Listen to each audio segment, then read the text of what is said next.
Hi everyone, welcome to Tech Solutions. In this video, I'm going to show you how to make a navigation bar in Canva. So if you are working on designing a website or app, this is going to be really helpful for you. As you know, in Canva, you can create many projects. You can do documents, presentations, videos, social media, everything you need.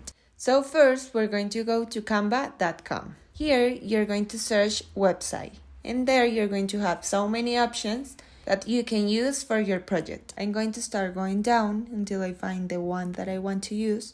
For some of them, you will need Canva Pro. I'm going to use this one, and then you have to click on Customize this template. It will open, and here you can edit everything you want. You can change the images, you can change the text, you can add everything you need. And when you have it ready, you have to click Publish Website. Here is going to ask you to add the website URL, so you have to put it.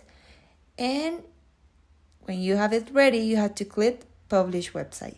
If you want to see a preview of what you have done, you can click on the upper right part, Preview, and then it's going to show you how your website is going so far. It is going to show you how it looks in a computer or a phone. I hope you like this video. See you in the next one. Bye!